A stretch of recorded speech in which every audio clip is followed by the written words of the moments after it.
wonderful to see you all and to be here. I'm so excited to travel up to Scotland for this beautiful event. And you know, I tell a lot of stories, and I get asked to tell all kinds of stories. I tell a lot of folk tales, I tell a lot of legends, a lot of wonder tales. You know, my job is to listen to stories, collect stories, tell stories.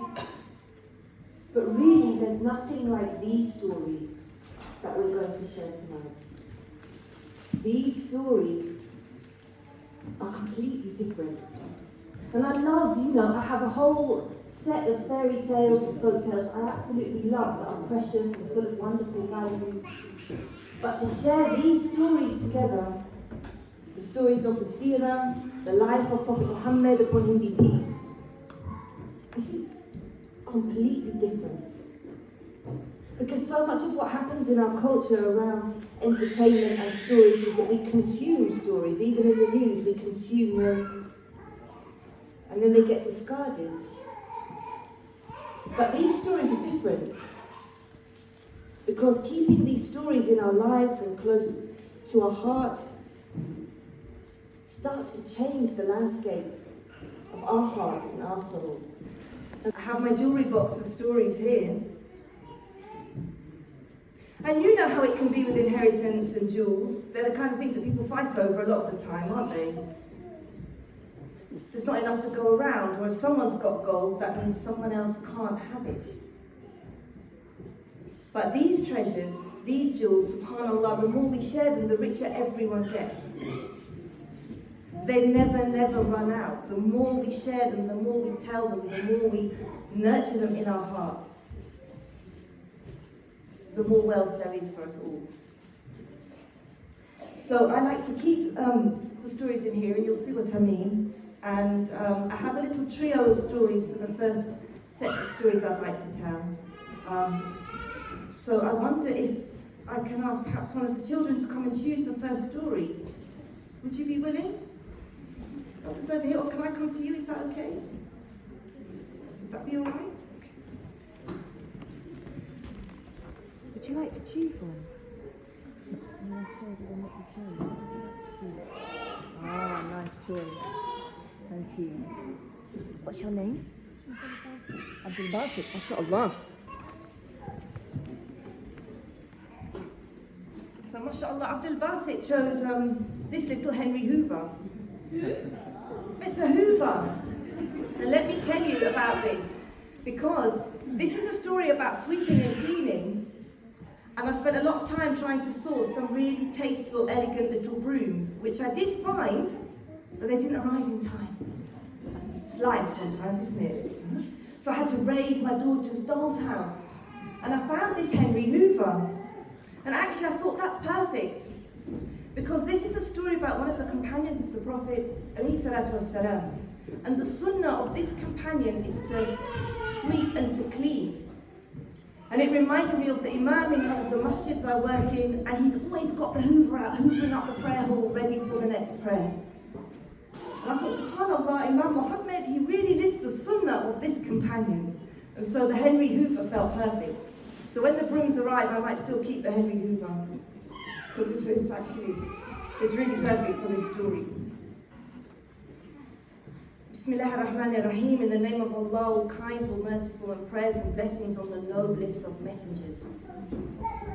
This is a story from long ago in the days of Medina. And the Masjid of Medina then is not like the Masjid of Medina now. It was so simple. I mean, now it's beautiful, right? Those of us who've been blessed to go, and we all return again and again and again. But then it was so simple, built of split palm trunks for pillars. The roof, palm fronds, dried palm fronds laid over the top, and the courtyard open to the blue Hijazi sky and that bright sunlight. So simple. But I always think of this when I think of that masjid in Medina, the first masjid. So simple, but really anywhere else where any of us would rather pray than in that masjid behind that imam, sallallahu alayhi wa sallam. And there was a resident of Medina who used to take care of that masjid. Her name was Mahjan.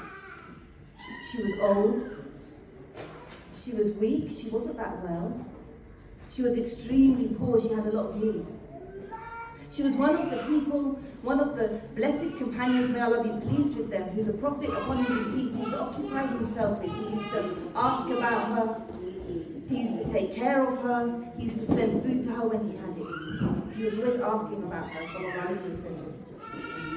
And she had the most beautiful khidmah, the most beautiful service. She would sweep and clean the masjid. Between the prayers, when it got dirty, when the rubbish built up, she would take her, not her hand remover, but her broom made of branches and twigs, and she would sweep and clean. And she would sweep out what was old and what was rubbish and what was finished. She would sweep out the shirt and sweep in the hair, sweep in the good. And she did this all her life. And in fact, she did it up until the time that she died.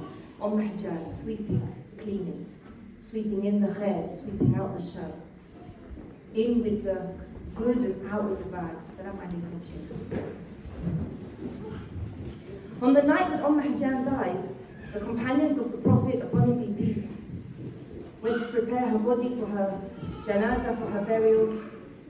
And they went to wake the Prophet, upon him be peace. He was sleeping, and they didn't want to wake him, and so they buried him. Now in the morning, when the Prophet woke, sallallahu alayhi wa sallam, he sensed her absence. SubhanAllah. Can you imagine being one of the people that the Prophet, upon him be peace, senses your absence? He asked about her and they said, Ya Rasulullah, Mahjan died in the night. And he said, take her to her grave, take her where she is buried, and come with me. And she was buried in Jannat al-Baqi. And they took the Prophet sallallahu alayhi wa sallam to her grave. And then he prayed for her. He read 4 takbir over her grave, raised his hands 4 times and Allahu Akbar, God is greater. See how simple her khidmah, her life was, and how high her station was. Mahjan. She teaches us, take care of the prayer space, take care of the community, let the people serve Allah in a beautiful place. And for me, she teaches me, we are enough. Even the simple sweeping is enough. May Allah be pleased with her and her with him. It's a special moment. So the first song I wanted to do is called 313 as a sign of acceptance, the day of Badr. So it's about the battle of Badr, okay? And bear with me, English is not my native tongue, okay? So I actually rap in Swedish and Farsi and a little bit Turkish, Arabic, and maybe in Urdu in the future. I'm a makhlud, as they say, mixed Persian, Turk, Arab. The Ottoman cocktail, as our beloved sister Jumana said, with the qissa from the Ottoman. The Ottomans used to say that the language of deen is Arabic, the language of administration is Turkish, the language of arts is Farsi, actually. So I'm very proud of being from Iran. We're the Ahl Sunnah from Iran. So, and Iran was a beacon of Ahl Sunnah until the Safavids came, actually. So inshallah, Allah subhanahu wa ta'ala will allow us to revive Ahl Sunnah in Iran again, inshallah. So this is connected to the day of Badr. Bismillah ar-Rahman ar-Rahim. Final revelation given to the people of Arabistan, spread from Mecca, Medina to Byzantine and Iran. Many messages refer in many civilizations. The final messenger though was the one who gave the final emancipation. He was Insan al-Kamil, the best of creation. Message to all mankind, let us shine by reflecting on the divine. Final messenger is the seal, special importance but the deal. By a prophet from the Arabian Peninsula, this is not fiction or stories like Cinderella. Attribute to wear to the task in hand. Tawheed is what the Sahaba did comprehend. They had the attributes of gratitude, Tawheed and servitude, their value, loyalty. You see it through the sense of honor, seeing in their poetry. Willing to die for Tawheed. True determination to make Islam complete. Let us reflect on the context of Badr. Muslims migrated prior to Medina. On them, lots of things was harder. Many died as martyrs. Shaheed, indeed, Muhajirun paired with Ansar. From not responding, believers were now allowed to protect themselves, not part of the divine at all. Permission to fight as they've been oppressed daily and nightly. Those who were expelled just because they believed in their Lord God Almighty. Muhajirun protected themselves from mushrikun. You don't need to be mazloom. To preserve the deen is not majnoon. Many from Bani Makhzum did not respect the divine wishes. Orientalist distortion by powers against the prophetic mission, something we see until modern days. This era is partially dismissive of the true history. The prophetic akhlaq is based by chivalry. Same with all the Sahaba. These were all royalties.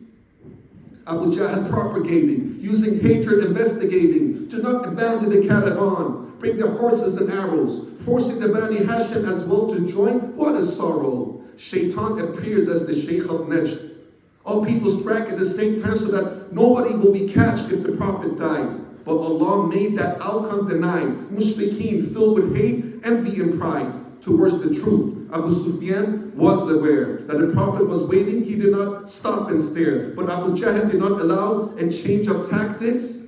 Truly nafsani character, indeed, no taskiyat and practice. Now catch this. 313 accepted from Dawood to the days of the Prophet. Let us tell. Honor to face Badr, reaching out Ali's well. Masjid Shajara, intention for Hajj and Ummah by Prophet so swell. Oh well, Sa'ad ibn Mu'ad gave bay'ah that the Prophet felt. We will be with you, even if we face the valley of death. At Badr, they camped. Prophet consulted his Sahaba. Even though he was the messenger, what a beautiful character. Yawm al-Furqan. Without victory, no Islamic reality. From then and onwards to our days and modernity, Quraysh, mockery, hostility, we are bigger and stronger? Not at all. Without Tawheed, their challenges is doom belongers to the shaitani behaviors. Killing your relatives and kin, nature of Jahiliyyah. Many wanted to leave. Abu Jahl insulted, and they stated that these want to fight mushrikeen. This is symbol of toxic masculinity, opposite to futua, which is fitri in its reality, mubaraza. Prophet kept the believers in line. Abu Jahl belittles, and now the arrows did arrive. Prophet made dua. Please answer Sa'ad. Glad tidings ahead, and these tidings we have. Allah said that He wants to affirm the truth, the haqq. Believers got sakina, while mushrikeen was filled with angst, a battle. Yes, a battle. That's now rattles. Outward nature of the believers without any cattle. Outnumbered 3-1. People felt like they were gone. Some believers apostated. Notions of diseases of the heart. While true believers prostrated through taqwa that they had from the start. Tahqiq, realization. Things are completed by its opposite. Realize the state of humility and calamities, you can cope with it.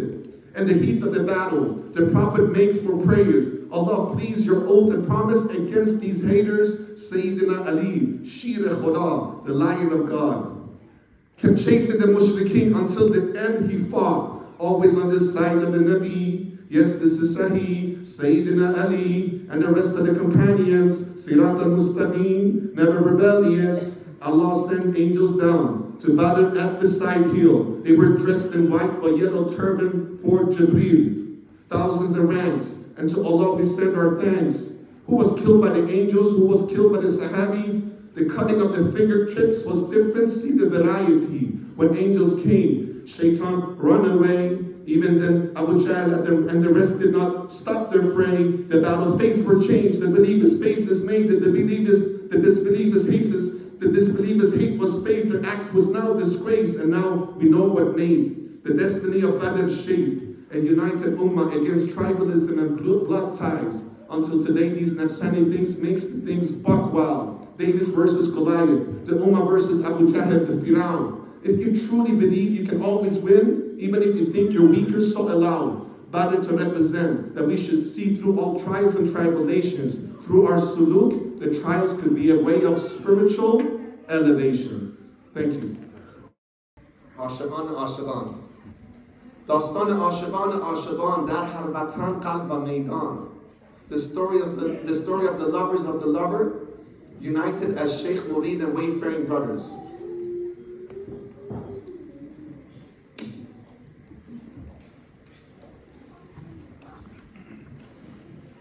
All right. Hazrat Jamaluddin Rumi and Shams Tabrizi. Sacred love between two souls that we cannot explain in English.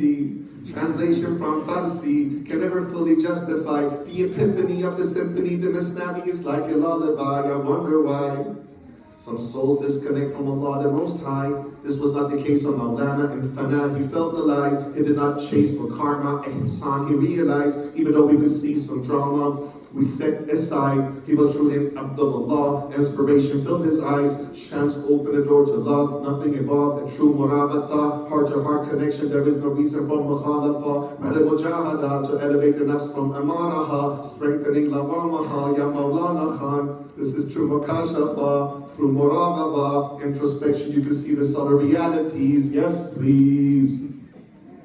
The young Zahir within the batin, yes, Shams opened the door to gnosis, Marifa and Rumi wanted some more. Sultan al-Arifin Jalaluddin, hear the encore. Listen to the story of the reed as it laments to the pain of separation. Through the Masnavi, Maulana once more found liberation.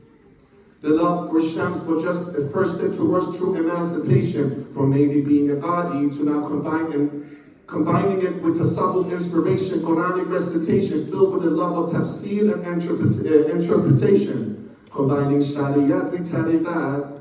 Through that you can taste the habitat of marifat. Be marifat, that Farsi means a person without good manners and deeds. Like saying that the story of the reed will be complete without tawheed. This is a false claim, because the reed's pain comes from this connection between the creator and the creation. The reality of modernity, nafsani conventionality, nothing is sacred. Yes, this is hatred. Let us make it back to the essence of love. Allah subhanahu wa ta'ala, there is nothing above. Imam Ghazali said, pick it a fit, a sound companion to be your mirror. That is Shams when he highlighted some of Rumi presumptions and errors, allowing him to reach a new spiritual state, the lyrical fate of the miracle state, but the poetry made with words for ease of the soul. The Masnavi allows us to love Quran and Sunnah even more, which is our goal. So let it unfold. The inner dimension of things that we might be missing, as Rumi said, the inspiration you seek is already within you. Be silent and listen. Alright, so the words were Muhammad, Surah, Quran, Halal, Song. I think I caught most of it. Prophets, yeah, thank you. Thank you, brother, for reminding me. As Muslims, we do love the awliya, and also we follow the path of the anbiya, the prophets.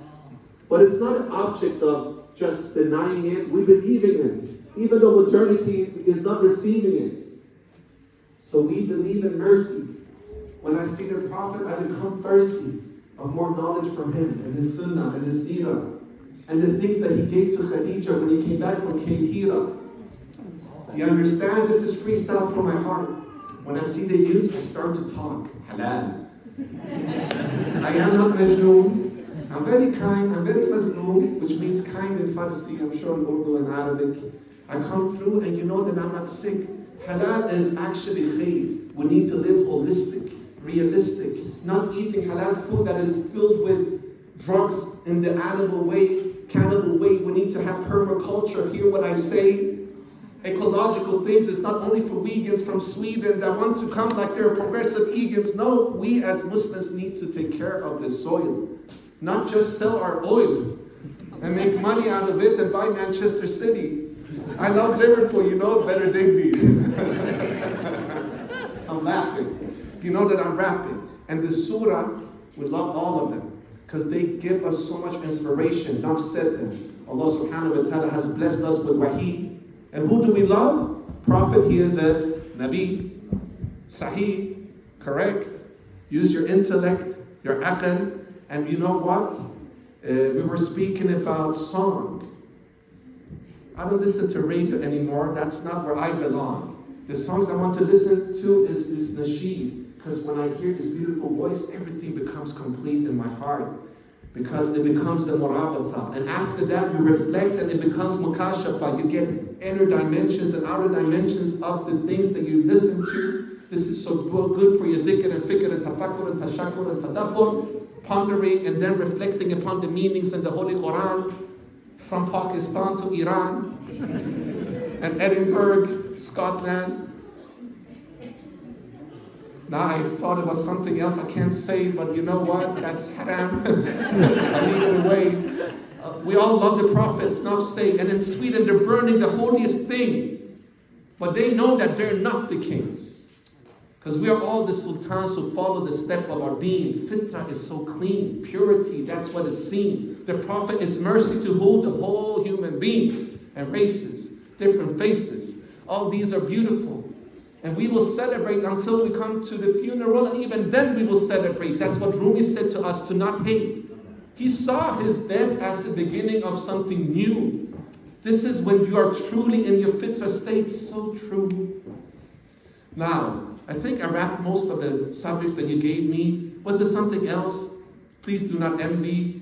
Was it song and then it was King Kong and ping pong and ding dong? Or was it something else like surah? I said that in the Quran and what more? Halal, food, misunderstood. I don't listen to Bollywood. No, Hollywood. We need to have Islami wood, which is to unite our sources and bring it to the new generation. And this is freestyle. Let's eat halal food. I'm gone. Show me some patience. Thank you so much, brothers and sisters.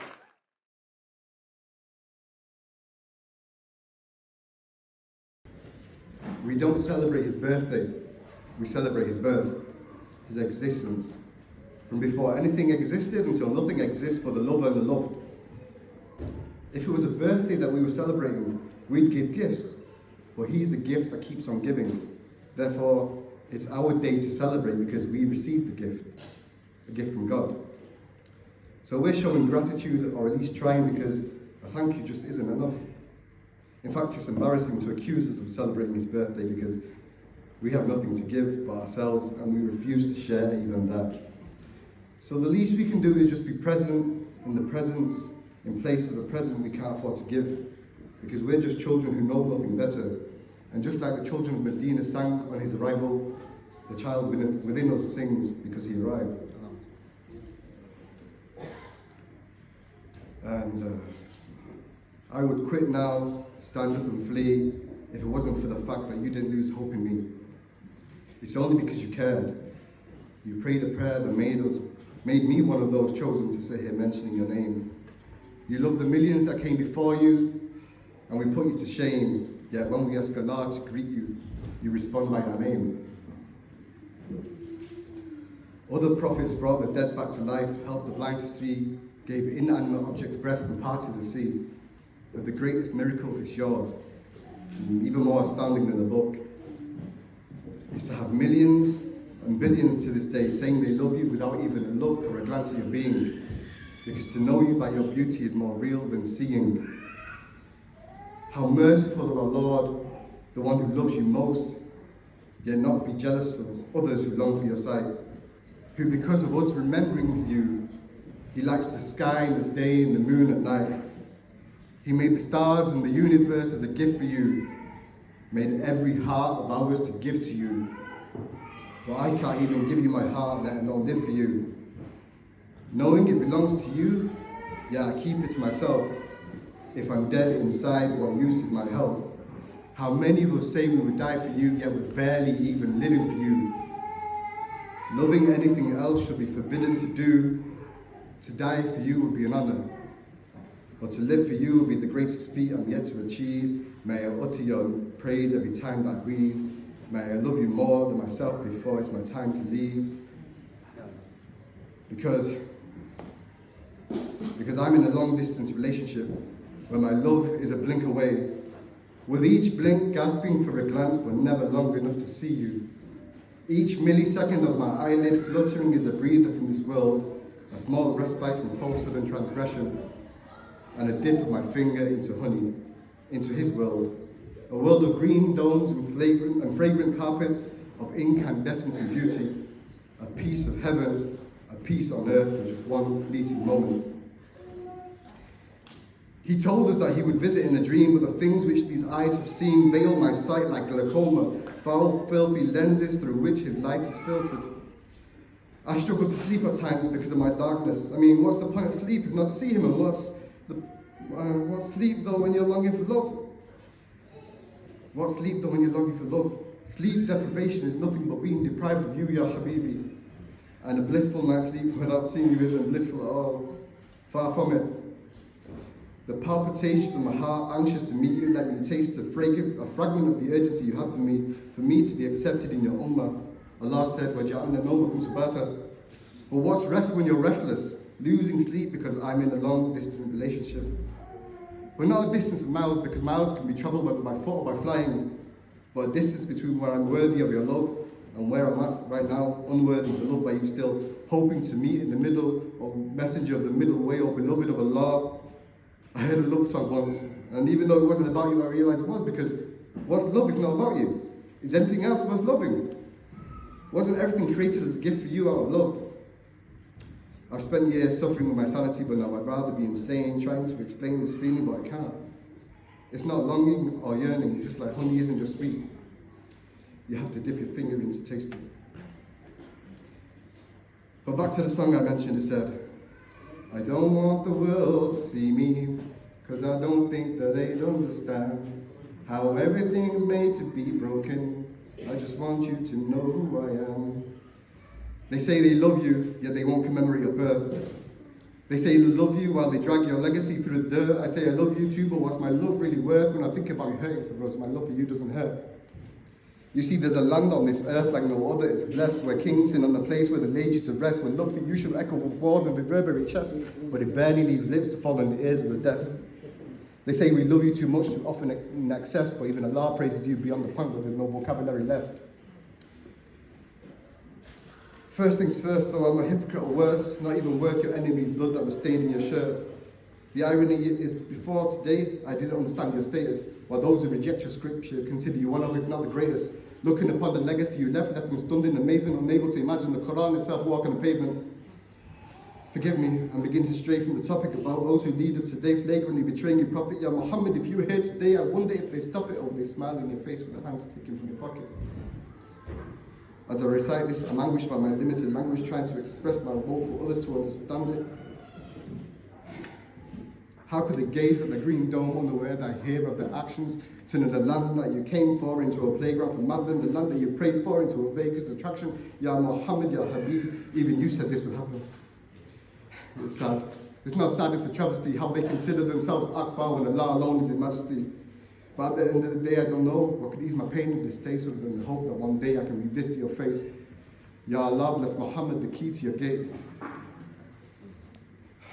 The one who sealed the way of those who preceded his place. The one who brought truth and helps those who put it in practice. The guide to the straight path, the beacon of light in the darkness. Allah bless Muhammad in ways we can't fathom, and his family and companions with your utmost compassion. Allahumma salli ala Sayyidina Muhammadin al-Fatih lima أولك والخاتم لما سبق الناصر الحق بالحق والهادي إلى صراطك المستقيم وعلى آله حق قدر ومقدار عظيم سبحان ربك رب العزة عما يصفون وسلام على المرسلين.